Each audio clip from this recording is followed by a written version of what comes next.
Assalamualaikum warahmatullahi wabarakatuh. Waalaikumsalam warahmatullahi wabarakatuh. Waalaikumsalam warahmatullahi wabarakatuh. Waalaikumsalam warahmatullahi wabarakatuh. Selamat malam semuanya. Jadi kita dari kelompok 1 kita akan pertama-tama kita akan menjelaskan benefit dari database bagian sharing. Sebelum kita masuk ke materi, saya ingin menyebutkan beberapa anggota-anggota kelompok 1, yaitu ada Adrian Maulana Firdaus, ada Hilal Milki, ada Faisal Nuryanto, ada saya Rafli Hendarsyah, ada Syahid Abdurrahman, ada Reksa Maulana, dan yang terakhir ada Muhammad Alif Mirsa.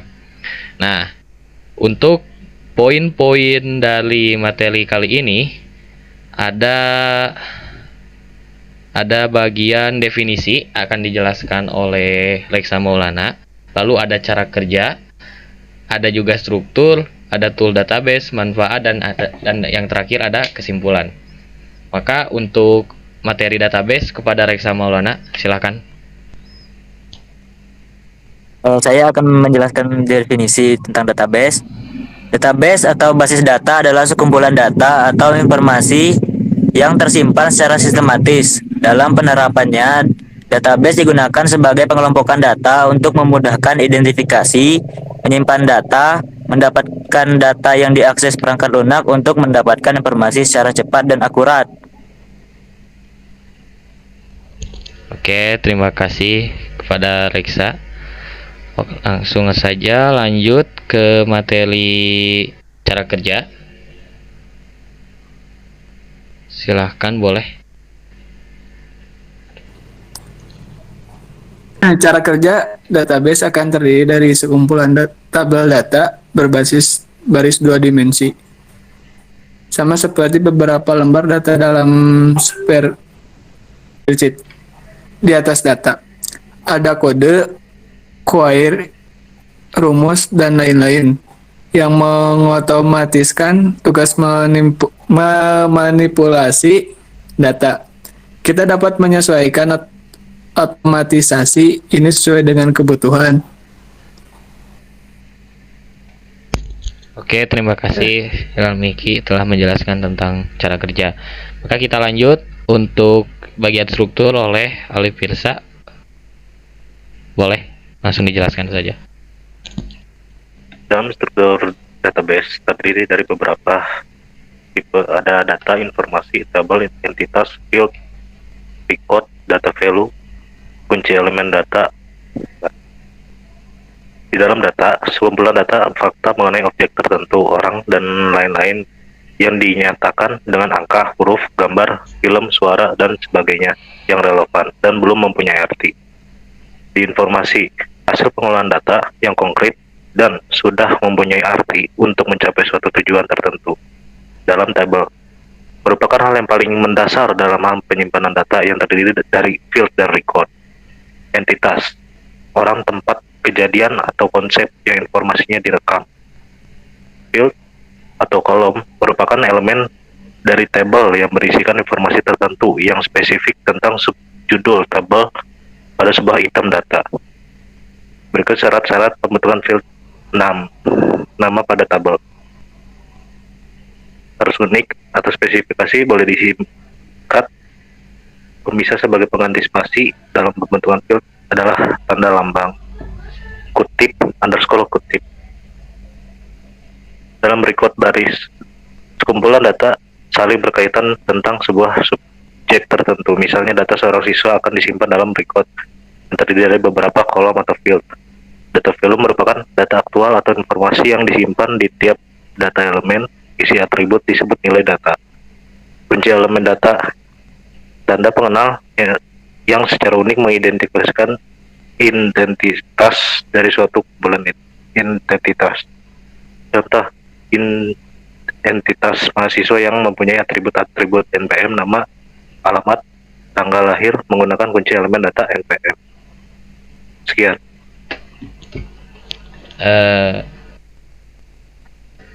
Baik, terima kasih untuk Alif Mirsa yang sudah menjelaskan banyak terhadap kita tentang struktur database.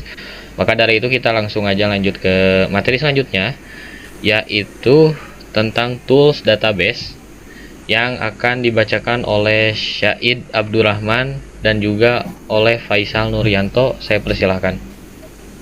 Baik, tool database. Dalam menerapkan database perangkat lunak, kita harus menggunakan tools dalam membuatnya. Berikut 4 rekomendasi aplikasi database yang banyak digunakan. Yang pertama adalah MySQL. MySQL adalah salah satu aplikasi database relasional open source yang dikembangkan oleh Oracle Corporation, perusahaan software database terkenal saat ini.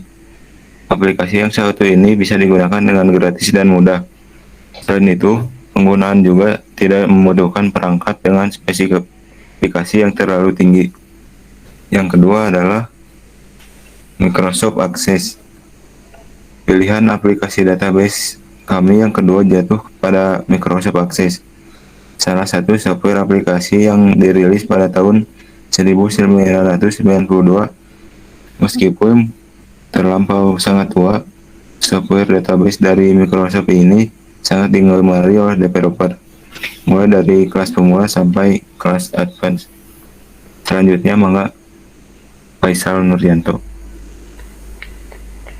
Ya, MariaDB. Selain kedua pilihan tersebut, aplikasi database yang lainnya adalah MariaDB. Sama seperti SQL, aplikasi ini bersifat open source yang bisa digunakan secara gratis secara penuh. Fitur-fitur yang dimiliki aplikasi yang satu ini cukup diacungi jempol. Salah satu adalah column store yang memudahkan pengguna untuk menambahkan kapasitas storage.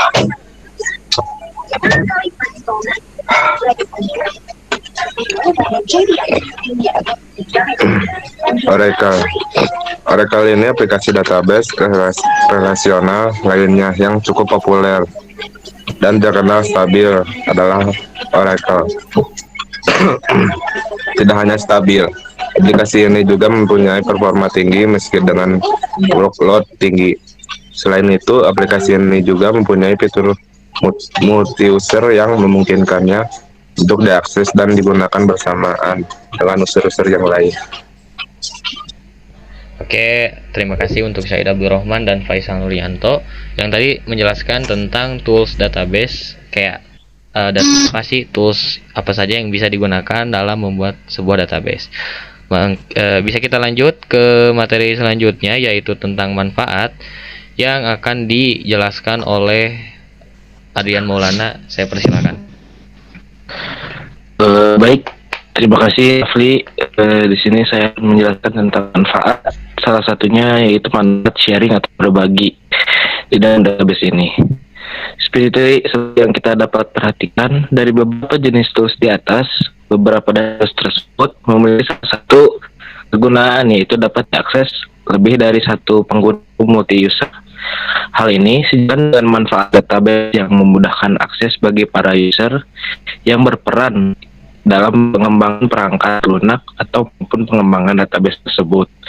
Jadi ketika kita dalam membangun perangkat lunak atau dalam membangun database itu, kita juga bisa melakukan kerjasama antara kita sebagai developer satu atau dengan developer lainnya, agar terjadinya sinkronisasi dan juga kemudahan dalam mengerjakan database tersebut atau memproses database menjadi sebuah informasi.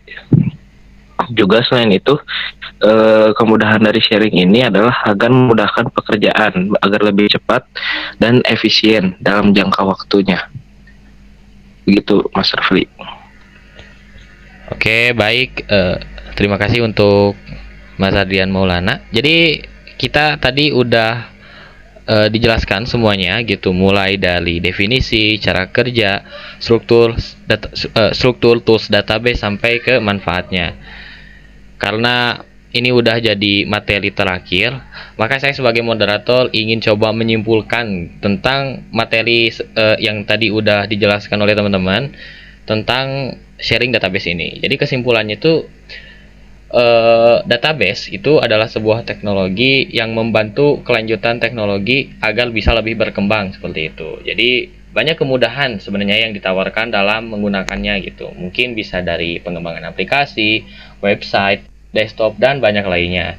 dan juga gitu manfaat database ini tuh bisa mengetahui tentang apa ya nantinya tuh seperti kesalahan dan juga implementasi yang kurang tepat gitu dari sebuah pengaplikasian database. Jadi itu saja mungkin saya Rafli Hendarsya sebagai moderator akan menutup presentasi ini, dan sebelumnya terima kasih kepada teman-teman yang udah hadir dan menyempatkan waktunya.